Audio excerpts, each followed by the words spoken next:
Hey, what's up? My name is John Waters. I'm a former F-16 pilot. I now fly commercially 777 across the globe. And today I wanted to break down a video that's been out there for a while on YouTube. It's an F-16 pilot that is saved by an awesome system, a Agcas, Auto Ground Collision Avoidance System.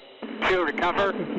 Fuel recover. Fuel recover. Fuel recover.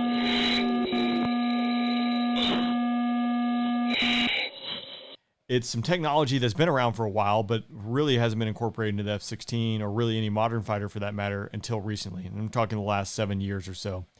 I was part of the 77th Fighter Squadron, and one of the first two units that actually received the Agcas upgrade prior to our deployment in 2014, which we actually had someone saved by it on that deployment. So pretty incredible technology.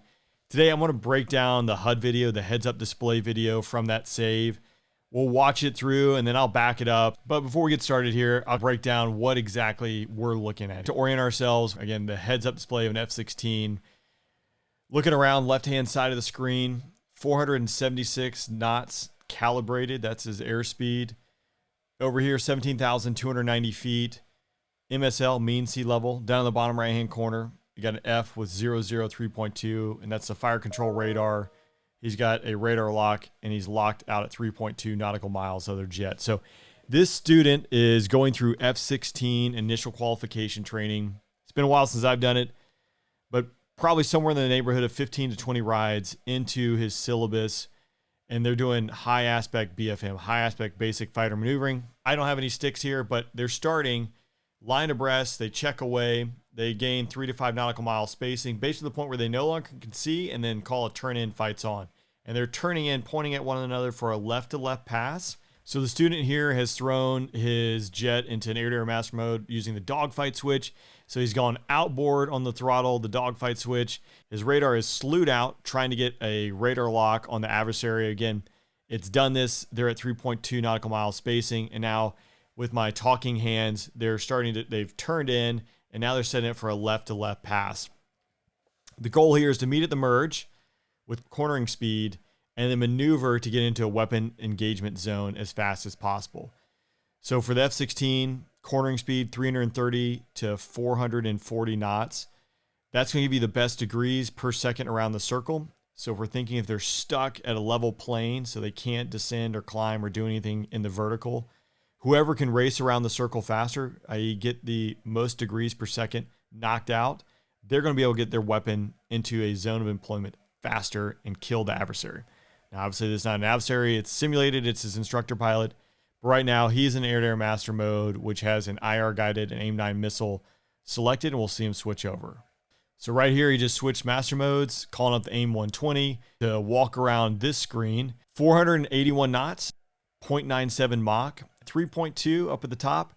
That's his instantaneous G without a reset of his G meter. Over on the right-hand side, 17,230 feet mean sea level. Now we have the radar altimeter has popped up, and this is the R, and in the container, 15,960 feet.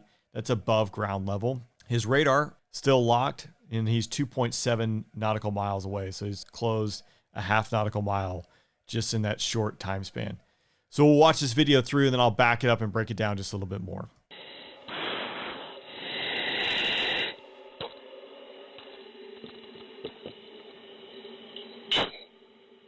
Meeting at the merge. He's gone to sleep. Listen to the voice, the breathing.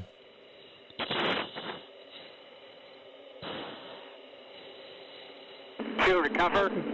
Fuel recover. Fuel recover. Fuel recover.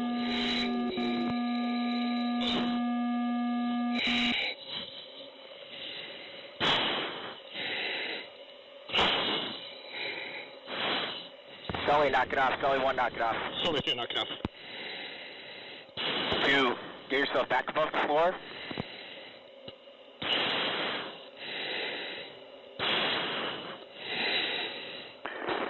Sully, knock it off. Sully 1, knock it off. So, not where you want to be in life. This story has ended very poorly many times over in the F-16. The F-16 is a G monster, G-induced loss of consciousness. G-lock is a very real thing. If you go back in the history of the F-16, There are probably hundreds of guys and gals that are no longer with us because of this very thing. So it's incredible technology. But let's take a look here. So remember I said cornering speed, 330 knots to 440 knots. That's the best rate around the circle you're going to get in the F-16. You want to meet at the merge a little bit faster than that, but right now, let's watch. He's at 481 knots at 0.97 Mach. Full send mode here. A little fast, and he's going to continue to accelerate out as he approaches the merge.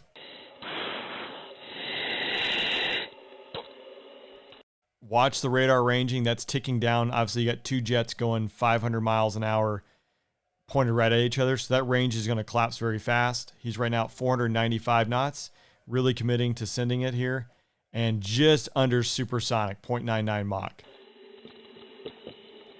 All right, starting his lead turn. He's inside 1 nautical mile. He's at 5,700 feet. Pulling 5.6 Gs. You're going to see that G continue to increase, and obviously his max G is going to continue to increase up to this point because he hasn't pulled more than that. Doing that G strain, you hear the hick maneuver there. He's got the first breath. He's at 8 Gs pulled, and his airspeed is bleeding off because obviously he's pulling Gs, which is dissipating the energy of the jet. Right there, you can start the G's starting to let off. He's performing what I think and what I assume is a counter Hobbs maneuver. So he is trying to roll and basically do a split S, and he's trying to min-range a high off-bore sight weapon such as an AIM-9X or an adversary weapon, as well as be able to employ his own high off-bore sight weapon, trying to cut his adversary's nose off, if you will, as the adversary is maneuvering around the circle. His instructor is looking out his jet, and he is not seeing his adversary, his student in this case, maneuver in relation to his jet. You're always maneuvering in relation to the adversary and reacting to it. So he's pointing down at the ground, and as we'll see, the G's are coming off. Airspeed is going to keep increasing, not where you want to be in life. You can hear his breathing. He's basically just breathing normally. Obviously, he's gone to sleep at this point. He's supersonic at 1.02 Mach now, 546 knots, 50 degrees nose low. Again, not where you want to find yourself. Fuel recover. Fuel recover. So his instructor pilot is doing the only thing he can do from the other jet. As I mentioned, he's seeing the student just pointing at the ground. He's not maneuvering his jet. He's not maneuvering in relation to him.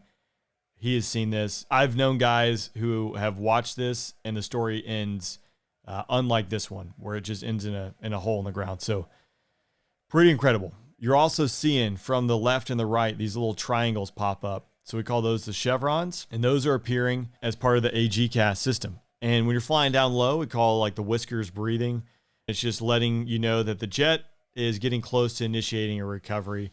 And so as we'll see, once they reach the center, they form an X, and then the jet says, I'm the captain now, and we'll roll to the nearest horizon, initiate the pull, which is the most efficient way to recover nose low, and get the jet moving. Recover. So his instructor doing everything he can, but you saw how fast those chevrons moved in, formed the X. The fly up has appeared in the center of the HUD. There's a solid tone. The jet is now in control. The only way to stop the jet now is to paddle it off, which is located just in front of the stick. 1.15 Mach, 692 knots, screaming. All right, flight path marker is above the horizon here. Jet's recovered, but to look around, radar altimeter 2,940 feet above the ground. The jet pulled 9.1 while he was asleep. He's still just under 8 Gs, going 666 knots. Real serious stuff.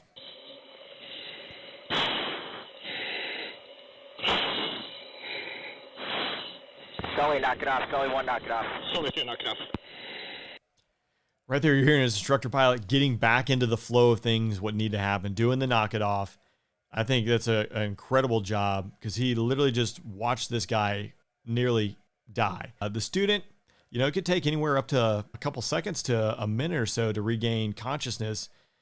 And then his cognitive ability, I imagine, is somewhat behind. But again, the instructor's doing a good job of getting the flow going, focusing on the task at hand, which is safely recovering the jet now and getting back home. Incredible work, incredible technology that went into saving this guy's life. Again, doesn't always end that way.